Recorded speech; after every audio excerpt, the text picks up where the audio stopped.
ನಮಸ್ಕಾರ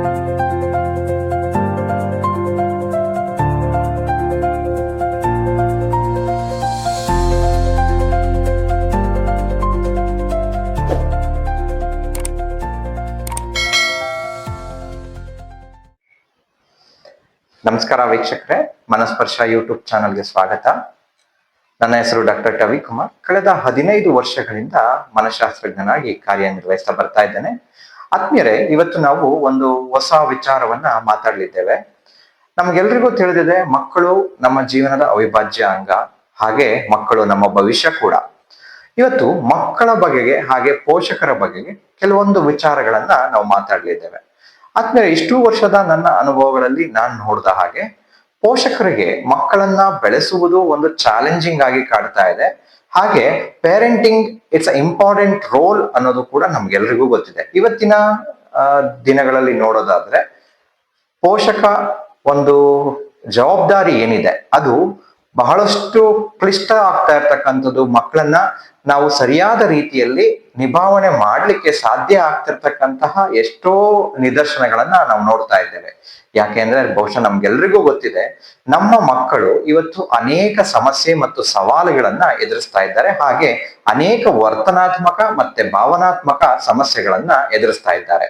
ಸೊ ಇಷ್ಟು ಸಮಸ್ಯೆಗಳ ನಡುವೆ ಮಕ್ಕಳು ತಮ್ಮ ಜೀವನವನ್ನ ಕಟ್ಕೊಳ್ಳೋದು ಹೇಗೆ, ತಮ್ಮ ಭವಿಷ್ಯವನ್ನ ರೂಪಿಸ್ಕೊಳ್ಳೋದು ಹೇಗೆ, ಮತ್ತೆ ನಮ್ಮ ಮಗುವಿಗೆ ಒಂದು ಒಳ್ಳೆಯ ಭವಿಷ್ಯವನ್ನ ಕೊಡಿಸ್ಲಿಕ್ಕೆ ಸಾಧ್ಯ ಆಗ್ತಾ ಇಲ್ವಲ್ಲ ಅಂತ ಹೇಳಿ ಬೇಸರವನ್ನ ಮಾಡ್ಕೊಳ್ಳುವಂತ ಎಷ್ಟೋ ಪೋಷಕರನ್ನ ನಾವು ಗಮನಿಸ್ತಾ ಇರ್ತೇವೆ. ಹಾಗೆ ಅನೇಕ ಪೋಷಕರು ಇದೇ ಒಂದು ದೊಡ್ಡ ಸಮಸ್ಯೆಯಾಗಿ ಅದನ್ನ ಸವಾಲು ರೀತಿಯಲ್ಲಿ ಸ್ವೀಕರಿಸಿ ಮುಂದೆ ಏನೋ ದಾರಿ ಕಾಣದೆ ಕೂತಿರುವಂತ ಎಷ್ಟೋ ಪೋಷಕರನ್ನ ಕೂಡ ನೋಡಿದ್ದೇವೆ. ಸೊ ಹಾಗಾಗಿ ಎಷ್ಟೋ ಸರಿ ನಮಗನ್ಸುತ್ತೆ, ನಾವು ಉತ್ತಮ ಪೋಷಕರ, ನಿಜವಾಗಿಯೂ ನಾವು ಉತ್ತಮ ಪೋಷಕರಾಗಿ ಕಾರ್ಯನಿರ್ವಹಿಸ್ತಾ ಇದ್ದೀವ ಅನ್ನೋ ಪ್ರಶ್ನೆ ಬಹುತೇಕ ಮಂದಿಗೆ ಕಾಡುವಂಥದ್ದು ಸಹಜವಾಗಿಯೇ ಇರುತ್ತೆ. ಯಾಕೆಂದ್ರೆ ಇವತ್ತು ನಮ್ಮ ಜೊತೆ ಅಷ್ಟು ಚಾಲೆಂಜಸ್ ಗಳನ್ನ ನಮ್ಮ ಮಕ್ಕಳು ಹಾಗೆ ಪೋಷಕರು ಕೂಡ ಅನುಭವಿಸ್ತಾ ಇರೋಂಥದ್ದು ನೋಡ್ತಾ ಇದ್ದೇವೆ. ಎಷ್ಟೋ ಸಾರಿ ಪೋಷಕರು ಬರ್ತಾರೆ, ನಮ್ಮ ಮಕ್ಕಳು ನನ್ನ ಮಾತನ್ನ ಕೇಳ್ತಾ ಇಲ್ಲ, ತುಂಬಾ ಆಟ ಇದೆ, ತುಂಬಾ ಕೋಪ ಇದೆ, ಹಾಗೆ ಅನೇಕ ರೀತಿಯಾದಂತ ಅಡಿಕ್ಷನ್ಗಳಿಗೆ ಬಲಿಯಾಗಿದ್ದಾರೆ. ಅದರಿಂದ ಕೋಪ, ಬೇಸರ, ಎಷ್ಟೋ ಸಾರಿ ಕೆಲವು ಮಕ್ಕಳುಗಳು ಆತ್ಮಹತ್ಯೆಗೆ ಟ್ರೈ ಮಾಡಿರುವಂತ ಎಷ್ಟೋ ಸತ್ಯ ನಿದರ್ಶನಗಳನ್ನ ನಾವು ನೋಡಿದ್ದೇವೆ. ಹಾಗೆ ನಮ್ಮ ಸುತ್ತಮುತ್ತಲ ಸಮಾಜದಲ್ಲಿ ಈ ತರದ ಘಟನೆಗಳು ನಡೀತಾ ಇರೋದಂಥದ್ದನ್ನ ನಾವು ಗಮನಿಸಿದ್ದೇವೆ. ಹಾಗಾದ್ರೆ ಮಕ್ಕಳ ಬೆಳವಣಿಗೆಯಲ್ಲಿ ಖಂಡಿತವಾಗಿಯೂ ಪೋಷಕರ ಪಾತ್ರ ಇದೆಯಾ? ಹೌದು, ಖಂಡಿತವಾಗಿಯೂ ಇದೆ. ಪೋಷಕರ ಪಾತ್ರ ಬಹಳ ಮುಖ್ಯವಾಗಿರುತ್ತೆ. ಸೊ ಹಾಗಾಗಿ ಮಗುವಿನ ಬೆಳವಣಿಗೆಯಲ್ಲಿ ಪೋಷಕರ ಪಾತ್ರ ಅಗ್ರಗಣ್ಯವಾಗಿರುತ್ತೆ. ಹಾಗಾಗಿ ಪೋಷಕರು ಹೇಗಿರ್ಬೇಕು, ಒಂದು ಉತ್ತಮ ಪೋಷಕ ಶೈಲಿ ಯಾವುದು, ಹಾಗಾದ್ರೆ ಉತ್ತಮ ಪೋಷಕರಾಗ್ಬೇಕು ಅಂದ್ರೆ ನಾವು ಏನೆಲ್ಲ ಮಾಡ್ಬೇಕು, ನಮ್ಮ ಮಕ್ಕಳ ವರ್ತನೆಯನ್ನ ನಿಯಂತ್ರಿಸಲಿಕ್ಕೆ ನಾವು ಯಾವ ರೀತಿಯಾದಂತಹ ಕ್ರಮಗಳನ್ನ ತೆಗೆದುಕೊಳ್ಬೇಕು ಅನ್ನೋ ವಿಚಾರವಾಗಿ ನಾವಿವತ್ತು ತಿಳ್ಕೊಳ್ತಾ ಹೋಗೋಣ, ಒಂದೊಂದಾಗಿ ನೋಡ್ತಾ ಹೋಗೋಣ. ಆದ್ಮೇಲೆ ನಮ್ಮ ತಂದೆ ತಾಯಿಗಳ ಗಮನಿಸಿದ ಹಾಗೆ ಇವತ್ತಿನ ತಂದೆ ತಾಯಿಗಳನ್ನ ಗಮನಿಸಿದ ಹಾಗೆ ನಾವು ತಂದೆ ತಾಯಿಗಳಾದ ನಂತರ ನಾವು ನಮ್ಮ ಮಕ್ಕಳನ್ನ ಹ್ಯಾಂಡಲ್ ಮಾಡುವಂತ ವಿಧಾನಗಳು ಬಹಳ ವ್ಯತ್ಯಯಗಳನ್ನ ನಾವು ಕಾಣಿಸ್ಬೋದು. ಜನರೇಷನ್ ಇಂದ ಜನರೇಷನ್ಗೆ ಅನೇಕ ರೀತಿಯಾದಂತ ಬದಲಾವಣೆಗಳಾಗ್ತಾ ಇದೆ. ಬದಲಾವಣೆಗಳ ತಕ್ಕಂಗೆ ಚಾಲೆಂಜಸ್ಗಳು ಕೂಡ ಜಾಸ್ತಿ ಆಗ್ತಾ ಇದೆ. ಹಾಗಾಗಿ ಪೋಷಕರು ಅಂತ ಬಂದಾಗ ಯಾವ ಶೈಲಿಯ ಪೋಷಕರಾಗಿದ್ರೆ ನಾವು ಒಂದು ಒಳ್ಳೆಯ ಗುರುತರ ಬದಲಾವಣೆಗಳನ್ನ ತರಬಹುದು, ಹೇಗೆ ನಾವು ಬದಲಾವಣೆ ತರೋದು ಅನ್ನೋ ವಿಚಾರವಾಗಿ ನೋಡೋದಕ್ಕಿಂತ ಮುಂಚೆ ನಾವು ಯಾವ ಪೋಷಕ ಶೈಲಿಯನ್ನ ಅನುಭವಿಸ್ತಾ ಇದ್ದೇವೆ ಅಥವಾ ಅಳವಡಿಸ್ಕೊಂಡಿದ್ದೇವೆ ಅನ್ನೋದು ಬಹಳ ಮುಖ್ಯ ಆಗುತ್ತೆ. ಹೌದು, ಪೋಷಕರಿಗೂ ಶೈಲಿ ಇದೆಯಾ? ಖಂಡಿತವಾಗಿಯೂ ಇದೆ.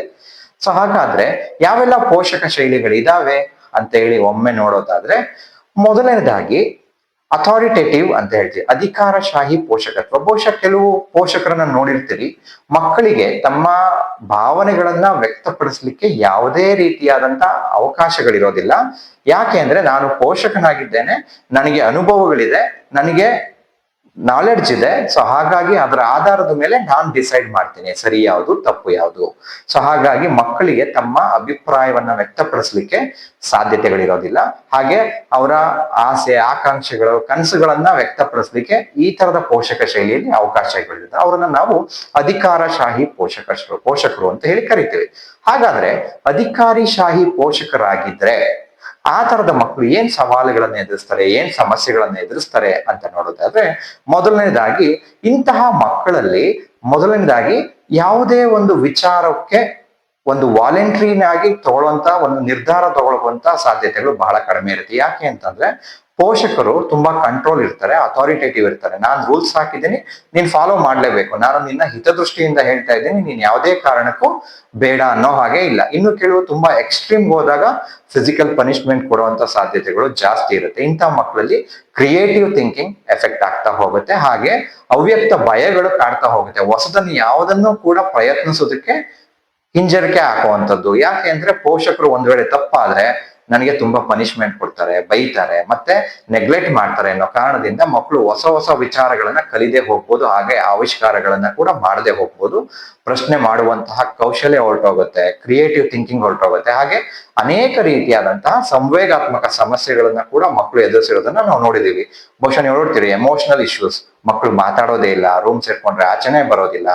ಎಷ್ಟೋ ಸಂದರ್ಭದಲ್ಲಿ ಪೇರೆಂಟ್ ಅಂದ್ರೆ ತುಂಬಾ ಭಯ, ಗಾಬರಿ, ಆತಂಕಗಳನ್ನ ವ್ಯಕ್ತಪಡಿಸುವಂಥದ್ದು, ಎಷ್ಟೋ ಸಾರಿ ಮನೆಗಳನ್ನ ಬಿಟ್ಟು ಹೋಗುವಂಥದ್ದು, ಪೋಷಕರು ಅಂತಂದ್ರೆ ಅವರನ್ನ ದೂರ ಇಡುವಂಥದ್ದು, ವಿಲನ್ಗಳ ತರ ನೋಡುವಂಥದ್ದನ್ನ ನಾವು ನೋಡಿರ್ತೀವಿ. ಬಹುಶಃ ಅಧಿಕಾರಿಶಾಹಿ ಪೋಷಕ ಶೈಲಿಯನ್ನ ಅನುಸರಣೆ ಮಾಡುವಂತ ಪೋಷಕರಲ್ಲಿ ಈ ಸವಾಲುಗಳು ಇದ್ದೇ ಇರುತ್ತೆ, ಹಾಗೆ ಆವಾರ ಮಕ್ಕಳಲ್ಲಿ ಈ ತರದ ಸಮಸ್ಯೆಗಳನ್ನ ನಾವು ನೋಡೋದಾಗುತ್ತೆ. ಬಹುಶಃ ಇನ್ನೊಂದು ನೋಡೋದಾದ್ರೆ ಪ್ರಿಮಿಸಿವ್ ಪೇರೆಂಟ್ ಅಂತ ಹೇಳ್ತೀವಿ, ಆಪೋಸಿಟ್ ಟು ಅಧಿಕಾರಶಾಹಿ ಪೋಷಕತ್ವ. ಬಹುಶಃ ಇತ್ತೀಚಿನ ದಿನಗಳಲ್ಲಿ ನಾವು ಈ ತರದ ಪೋಷಕ ಶೈಲಿಯನ್ನ ಜಾಸ್ತಿ ನೋಡ್ತಾ ಇದ್ದೇವೆ. ಹೇಗೆ ಅಂತಂದ್ರೆ ಇಲ್ಲಿ ಮಕ್ಕಳು ಬಾಸ್ಗಳಾಗಿರ್ತಾರೆ, ಪೇರೆಂಟು ಅವ್ರಿಗೆ ವರ್ಕರ್ಗಳ ತರ ಇರ್ಬೋದು, ಅಥವಾ ಅವರ ಆಸೆ ಆಕಾಂಕ್ಷೆಗಳನ್ನ ಈಡೇರಿಸ್ಕೊಳ್ಳಿಕ್ಕೆ ಇರುವಂತಹ ಒಂದು ಟೂಲ್ಗಳಾಗಿರುತ್ತೆ. ಲೈಕ್ ನಾವ್ ಹೇಗೆಲ್ಲ ATM ಎನಿ ಟೈಮ್ ಮನಿ ಅಂತಂಗೆ, ಇವತ್ತು ಪೇರೆಂಟ್ ಪ್ರಿಮಿಸಿವ್ ಪೇರೆಂಟ್ ಏನಾಗಿರುತ್ತೆ, ಏನೇ ಬೇಕು ಅಂತಂದ್ರೆ ಮಾತ್ರ ಮಕ್ಕಳು ನಿಮ್ ಜೊತೆ ಬರ್ತಾರೆ. ಇಲ್ಲಿ ಮಕ್ಕಳು ಸುಪೀರಿಯರ್ ಆಗಿರ್ತಾರೆ, ಪೇರೆಂಟ್ ಹೀಲ್ಡ್ ಆಗಿರ್ತಾರೆ. ಸೊ ಮಕ್ಕಳು ಅಧಿಕಾರ ಜಾಸ್ತಿ ಇರುತ್ತೆ, ಬೇಕು ಅಂದ್ರೆ ಬೇಕೇ ಬೇಕು, ಅಥವಾ ಪೋಷಕರು ಯಾವುದೇ ಕಾರಣಕ್ಕೆ ಅವ್ರಿಗೆ ಇಲ್ಲ ಅಂತ ಹೇಳೋದಿಲ್ಲ. ಯಾಕೆಂದ್ರೆ ನನ್ಗಿರೋನ್ ಒಬ್ನೇ ಮಗು, ಒಬ್ನೇ ಮಗಳು. ಸೊ ಹಾಗಾಗಿ ನನಗ್ ಸಿಗದೆ ಇರೋದೆಲ್ಲ ನನ್ ಮಗುಗ್ ಸಿಗ್ಲಿ ಅನ್ನೋ ಉದ್ದೇಶದಿಂದ ಏನಾಗುತ್ತೆ, ಅತಿಯಾದ ಪ್ರೀತಿ ಮತ್ತೆ ಅತಿಯಾದ ಕಾಳಜಿ ಮಗುವಿನಲ್ಲಿ ಅನೇಕ ರೀತಿಯಾದಂತ ನಕಾರಾತ್ಮಕ ಬೆಳವಣಿಗೆಗಳಿಗೆ ಸಾಧ್ಯತೆ ಮಾಡಿಕೊಡ್ತಾ ಇದೆ. ಮಕ್ಳು ಏನಾಗ್ತಾ ಇದಾರೆ, ಇವತ್ತು ಅಡಮೆಂಟ್ ಆಗ್ತಾ ಇದಾರೆ. ಎಷ್ಟೋ ಪೋಷಕರು ನೋಡಿರ್ತೀರಿ, ಮಗುಗೆ ಅವಶ್ಯಕತೆ ಇದೆಯಾ ಇಲ್ವಾ, ಮಗು ಕೇಳ್ತಿದ್ದಂಗೆ ನಾವು ಅದನ್ನ ತಂದ್ಕೊಡ್ತಾ ಇದ್ದೇವೆ. ಹಾಗೆ ಮಗು ಹೇಳಿದ್ದಕ್ಕೆಲ್ಲದಕ್ಕೂ ಸರಿ ನಾವು ಎಸ್ ಅಂತ ಹೇಳ್ತಾ ಇದೀವಿ, ಲೈಕ್ ಎಸ್ ಪೇರೆಂಟಿಂಗ್. ಹಾಗೆ ಮತ್ತೆ ನಾವು ಕೆಲವೊಂದ್ಸರಿ ನೋಡ್ತಾ ಇದೀವಿ, ಒಂದು ಆತ್ಮೀಯರೇ, ಹೆಲಿಕಾಪ್ಟರ್ ಪೇರೆಂಟಿಂಗ್ ಆಗ್ಬಿಟ್ಟಿದೀವಿ ನಾವ್ ಇವತ್ತು. ಹೇಗೆ ಅಂತ ನೋಡೋದಾದ್ರೆ, ಮಗು ಏನೇ ಒಂದು ಚಿಕ್ಕ ಸಮಸ್ಯೆಗೆ ಸಿಗಾಕೊಂಡ್ರು ಕೂಡ ಅಲ್ಲಿ ಪೋಷಕರ ಇನ್ವಾಲ್ವ್ಮೆಂಟ್ ಜಾಸ್ತಿ ಆಗ್ತಾ ಇದೆ. ನನ್ನ ನೇರ ಪ್ರಶ್ನೆ ಎಲ್ಲ ಪೋಷಕರಿಗೆ, ನಾವು ಪೋಷಕರಾಗಿದ್ದೇವೆ, ಹಾಗಿದ್ರೆ ಎಷ್ಟು ವರ್ಷಗಳ ಕಾಲ ನಮ್ಮ ಮಕ್ಕಳನ್ನ ನಾವು ಪ್ರೊಟೆಕ್ಟ್ ಮಾಡಬಹುದು? ಒಂದು ವೇಳೆ ಪ್ರೊಟೆಕ್ಟ್ ಮಾಡೋದೇ ಆದ್ರೆ ಎಷ್ಟು ದಿನಗಳು ನಿಮ್ಗೆ ಮಾಡ್ಲಿಕ್ಕೆ ಸಾಧ್ಯತೆ ಇದೆ? ನಿಮ್ಮ ಮಗುವನ್ನ ನೀವು ಆಚೆ ಕಳಿಸ್ದೆ ಮನೇಲಿ ಇಟ್ಕೊಳ್ಳಿಕ್ ಸಾಧ್ಯತೆ ಇದೆಯಾ? ಮಗು ತನ್ನ ಸ್ವಂತ ನಿರ್ಧಾರವನ್ನ ತಾನೇ ತಗೊಳ್ಬೇಕು, ಮುಂಬರುವ ಜೀವನದಲ್ಲಿ ಬರುವಂತ ಸವಾಲುಗಳನ್ನ, ಸಮಸ್ಯೆಗಳನ್ನ ತಾನೇ ಎದುರಿಸ್ಕೊಳ್ಳುವಂತ ಸಾಮರ್ಥ್ಯವನ್ನ ಬೆಳೆಸ್ಕೊಳ್ಬೇಕು. ಅದಕ್ಕೆ ಅವಕಾಶಗಳನ್ನ ಕೊಡದೆ ನಾವು ಇವತ್ತು ತುಂಬಾ ಪ್ರೊಟೆಕ್ಟಿವ್ ಆಗಿ ಬೆಳೆಸ್ತಾ ಇರೋದ್ರಿಂದ ಕೂಡ ಅನೇಕ ಸಮಸ್ಯೆಗಳಾಗ್ತಾ ಇದೆ. ಪ್ರಿಮಿಸಿವ್ ಪೇರೆಂಟ್ಸ್ ಅಲ್ಲಿ ನಾವು ಬಹಳ ಮುಖ್ಯವಾಗಿ ನೋಡೋದೇನಂದ್ರೆ, ಮಕ್ಕಳಲ್ಲಿ ತಾನು ಅಂದ್ಕೊಂಡಿದ್ದೆಲ್ಲ ಸರಿ ಅನ್ನೋ ಒಂದು ಭಾವನೆ ರೂಪಣೆ ಆಗ್ತಾ ಹೋಗುತ್ತೆ. ತಪ್ಪು ಸರಿ ಹೇಳ್ಬೇಕಾದಂತ ಪೇರೆಂಟನ್ನೇ ನಾವು ಬಹುಶಃ ಇದು ಎಲ್ಲದೂ ಸರಿ ಅಂತ ಹೇಳಿದಾಗ ಆಸ್ ಅ ಪೇರೆಂಟ್ ನಾನು ಒಪ್ಕೊಳ್ಬಹುದು, ಬಟ್ ಮಗು ಒನ್ ಆಫ್ ಅದರ್ ಡೇ ಆಚೆ ಹೋದಾಗ ಮಗು ಸಮಾಜದ ಜೊತೆನೆ ಡೀಲ್ ಮಾಡ್ಬೇಕು, ಸಮಾಜದ ಜೊತೆನೆ ಹ್ಯಾಂಡಲ್ ಮಾಡ್ಬೇಕು, ಸಮಾಜದ ಜೊತೆನೆ ಬದುಕ್ಬೇಕು. ಅಂತ ಸಂದರ್ಭದಲ್ಲಿ ಮಗುಗೆ ಅನೇಕ ಸವಾಲುಗಳು ಬರುತ್ತೆ. ಇಷ್ಟು ದಿನ ಒಪ್ಕೊಳ್ತಿದ್ದಂತ ಪೇರೆಂಟ್ ಅನ್ನ ಅನುಭವಗಳನ್ನೇ ಬೇರೆಯವರಲ್ಲೂ ಕೂಡ ಎಕ್ಸ್ಪೆಕ್ಟ್ ಮಾಡ್ತಾ ಹೋಗುತ್ತೆ. ಬಟ್ ಸಮಾಜ ಅದರ ವಿರುದ್ಧವಾಗಿದ್ದಾಗ, ವಸ್ತುನಿಷ್ಠವಾಗಿದ್ದಾಗ ಮಕ್ಕಳಿಗೆ ಆ ಒಂದು ಎಮೋಷನ್ಸ್ ನ ಹ್ಯಾಂಡಲ್ ಮಾಡ್ಲಿಕ್ಕೆ ಸಾಧ್ಯ ಆಗದೆ ಇವತ್ತು ಎಷ್ಟೋ ಮಕ್ಕಳು ಸೂಸೈಡ್ ಮಾಡ್ಕೊಳ್ಳುವಂಥದ್ದನ್ನ ನೋಡ್ತಾ ಇದ್ದೇವೆ. ಹಾಗೆ ಡಿಪೆಂಡೆನ್ಸಿ ಜಾಸ್ತಿ ಆಗ್ತಾ ಹೋಗುತ್ತೆ. ಯಾಕೆಂದ್ರೆ ನಾವು ಎಲ್ಲಾ ಸಂದರ್ಭದಲ್ಲೂ ಪೇರೆಂಟ್ ಮಕ್ಕಳ ಜೊತೆಯಲ್ಲಿ ಇರೋದ್ರಿಂದ, ಮಕ್ಕಳಿಗೆ ಸಪೋರ್ಟಿವ್ ಆಗಿರೋದ್ರಿಂದ ಅವ್ರ ಕಲಿಕೆಯಲ್ಲಿ ತುಂಬಾ ಹಿನ್ನಡೆ ಆಗ್ತಾ ಇದೆ. ಕಲಿಕೆ ಇಲ್ದೇನೆ ಅವರು ಅವಕಾಶಗಳಿಂದ ವಂಚಿತರಾಗ್ತಿದ್ದಾರೆ. ಆ ಅವಕಾಶ ವಂಚಿತ ಆಗೋದ್ರ ಜೊತೆಯಾಗೆ ಅವ್ರ ಎಮೋಷನಲಿ ಮತ್ತೆ ಫಿಸಿಕಲಿ ಡಿಪೆಂಡೆನ್ಸಿ ಕೂಡ ಬೆಳೀತಾ ಇದೆ. ಒಂದೇ ಸಾರಿ ಮಗು ಆ ಡಿಪೆಂಡೆನ್ಸಿಯಿಂದ ಆಚೆ ಬಂದಾಗ ಏನ್ ಮಾಡ್ಬೇಕು ಅಂತ ಗೊತ್ತಾಗ್ತಾ ಇಲ್ಲ, ಒಂದ್ ಒಳ್ಳೆ ನಿರ್ಧಾರ ತಗೊಳಕ್ ಆಗ್ತಿಲ್ಲ.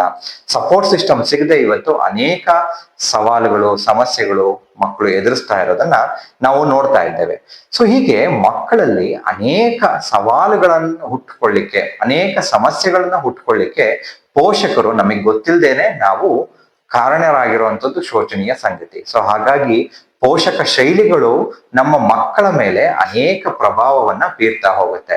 ಮೂರನೇದಾಗಿ ನೋಡೋದಾದ್ರೆ ನೆಗ್ಲೆಕ್ಟಿಂಗ್ ಪೇರೆಂಟಿಂಗ್. ಎಷ್ಟೋ ಸಂದರ್ಭದಲ್ಲಿ ನಾವು ಪೋಷಕರಾಗಿ ಏನ್ ಮಾಡಿರ್ತೀವಿ, ಮಗುಗೆ ಬುಕ್ ಬೇಕು, ದುಡ್ಡು ಬೇಕು, ಫೀಸ್ ಬೇಕು, ನಾವು ಅದನ್ನ ಪೇ ಮಾಡ್ತೀವಿ. ಅದರದಿಂದ ನಾವು ಯಾವ್ದನ್ನು ಗಮನಿಸೋದಿಲ್ಲ, ಮಗುವಿನ ಬೆಳವಣಿಗೆನೂ ಗಮನಿಸೋದಿಲ್ಲ, ಅಥವಾ ಮಗುವಿನ ವಾತಾವರಣ ಚಟುವಟಿಕೆ ಏನಾಗ್ತಿದೆ ಅಂತಾನು ಗಮನಿಸೋದಿಲ್ಲ. ಅದನ್ನ ನೆಗ್ಲೆಕ್ಟ್ ಮಾಡುವಂಥದ್ದು. ನೆಗ್ಲೆಕ್ಟಿಂಗ್ ಪೇರೆಂಟಿಂಗ್ ಕೂಡ ಇಟ್ಸ್ ಅನದರ್ ತುಂಬಾ ಎಫೆಕ್ಟ್ ಮಾಡ್ತಾ ಇರುವಂತದ್ದು, ಮಗುಗೆ ಸವಾಲುಗಳು ಸಮಸ್ಯೆಗಳು ಹುಟ್ಟಾಕ್ಲಿಕ್ಕೆ ಕಾರಣ ಆಗ್ತಿದೆ. ಬಹುಶಃ ನಾವು ಮಗುನ ಎಕ್ಸಾಂಪಲ್ ಕೊಡೋದಾದ್ರೆ ನೀರಿಗೆ ಉದಾಹರಣೆ ಕೊಡ್ಬೋದು. ನೀರು ಯಾವ ರೂಪ ಇದೆ, ನಾವು ಯಾವ ಒಂದು ಬಾಟಲ್ಗೆ ಹಾಕಿದ್ರೆ ಬಾಟಲ್ ರೂಪ ತಗೊಳುತ್ತೆ, ಗ್ಲಾಸ್ಗೆ ಹಾಕಿದ್ರೆ ಗ್ಲಾಸ್ ರೂಪ ತಗೊಳುತ್ತೆ, ಅಥವಾ ಹಾಗೆ ಬಿಟ್ರೆ ಅದು ಬೇರೆ ರೂಪನೇ ತಗೊಳುತ್ತೆ. ಹಾಗೆ ಮಗು ನೆಗ್ಲೆಕ್ಟಿಂಗ್ ಪೇರೆಂಟಿಂಗ್ ಅಲ್ಲಿ ಏನಾಗ್ತಾ ಹೋಗುತ್ತೆ ಅಂತಂದ್ರೆ, ವಾತಾವರಣದಲ್ಲಿ ಯಾವೆಲ್ಲ ಅವಕಾಶಗಳು ಸಿಗ್ತಾ ಹೋಗುತ್ತೆ ಅದಕ್ಕೆ ಮಗು ಎಕ್ಸ್ಪೋಸ್ ಆಗ್ತಾ ಹೋಗುತ್ತೆ. ಅದರ ಆಧಾರದ ಮೇಲೆ ಅವರ ವರ್ತನೆ ಮತ್ತೆ ವ್ಯಕ್ತಿತ್ವ ಕೂಡ ಬೆಳವಣಿಗೆ ಆಗ್ತಾ ಹೋಗುತ್ತೆ. ಮಗುಗೆ ಒಳ್ಳೆ ವಾತಾವರಣ ಸಿಕ್ಕರೆ ಒಳ್ಳೆ ರೀತಿಯಲ್ಲಿ ಬೆಳೆಯೋ ಸಾಧ್ಯತೆ ಇರುತ್ತೆ. ಒಂದು ವೇಳೆ ಸಿಗದೆ ಇದ್ರೆ ನೆಗೆಟಿವ್ ಆಗಿ ಬೆಳೆಯೋ ಸಾಧ್ಯತೆಗಳು ಜಾಸ್ತಿ ಇದ್ದಾಗಲೂ ಕೂಡ ಮಗು ಸವಾಲುಗಳನ್ನ ಎದುರಿಸಲಿಕ್ಕೆ ಶುರು ಮಾಡುತ್ತೆ. ಹೀಗೆ ಪೋಷಕ ಶೈಲಿಯಿಂದ ಅನೇಕ ರೀತಿಯಾದಂತಹ ಸವಾಲುಗಳನ್ನ ನಾವು ನಮ್ಮ ಮಕ್ಕಳಲ್ಲಿ ನೋಡ್ತಾ ಇದ್ದೇವೆ. ಸೊ ಹಾಗಾದ್ರೆ ಈಗ ಎಲ್ರಿಗೂ ಒಂದು ಪ್ರಶ್ನೆ ಬರುತ್ತೆ, ಹಾಗಾದ್ರೆ ಯಾವ ರೀತಿ ಇರ್ಬೇಕು ಪೋಷಕರು, ಯಾವ ರೀತಿ ನಾವು ಮಕ್ಕಳನ್ನ ಬೆಳೆಸಿದ್ರೆ ಒಳ್ಳೆಯ ಪೋಷಕರಾಗಿರ್ಬೋದು, ಹಾಗೆ ನಮ್ಮ ಮಕ್ಕಳ ಭವಿಷ್ಯವನ್ನ ಕಟ್ಕೊಡ್ಲಿಕ್ಕೆ ಸಾಧ್ಯ ಆಗುತ್ತೆ ಅನ್ನೋದು ನಿಮ್ಮೆಲ್ಲರ ಪ್ರಶ್ನೆ. ಖಂಡಿತವಾಗಿಯೂ ಒಂದು ಒಳ್ಳೆಯ ಉತ್ತಮ ಪೋಷಕ ಶೈಲಿ ಯಾವುದು, ಯಾವ ರೀತಿ ಇದ್ರೆ ನಮ್ಮ ಮಕ್ಕಳ ಸರ್ವತೋಮುಖ ಬೆಳವಣಿಗೆಗೆ ನಾವು ಸಹಕಾರಿಯಾಗ್ಬೋದು, ಹಾಗೆ ನಮ್ಮ ಮಗ ಅಥವಾ ಮಗಳನ್ನ ದೇಶಕ್ಕೆ ಒಬ್ಬ ಒಳ್ಳೆಯ ಪ್ರಜೆಯನ್ನಾಗಿ ಹೇಗೆ ಮಾಡ್ಬೋದು ಅನ್ನೋ ಒಂದು ವಿಚಾರವನ್ನ ಮುಂದಿನ ವಿಡಿಯೋದಲ್ಲಿ ತಿಳಿಸ್ಕೊಡ್ತಾ ಹೋಗ್ತೀನಿ ಸ್ನೇಹಿತರೆ. ದಯಮಾಡಿ ನಮ್ಮ ಚಾನಲ್ಗೆ ಸಬ್ಸ್ಕ್ರೈಬ್ ಆಗಿಲ್ಲ ಅಂದ್ರೆ ಸಬ್ಸ್ಕ್ರೈಬ್ ಮಾಡಿ, ಹಾಗೆ ಶೇರ್ ಮಾಡಿ. ಈ ರೀತಿಯ ಇನ್ನೂ ಅನೇಕ ವಿಚಾರಗಳನ್ನ ನಾವು ಮುಂದೆ ಮಾತಾಡ್ತಾ ಹೋಗೋಣ. ಒಳ್ಳೆಯ ಪೇರೆಂಟಿಂಗ್ ಅಂದ್ರೆ ಯಾವುದು, ಯಾವ ರೀತಿ ಇರಬೇಕು ಅನ್ನೋ ವಿಚಾರವನ್ನ ಮುಂದಿನ ವಿಡಿಯೋದಲ್ಲಿ ತಿಳ್ಕೊಳ್ತಾ ಹೋಗೋಣ. ಅಲ್ಲಿವರೆಗೆ ಎಲ್ರಿಗೂ ಧನ್ಯವಾದ.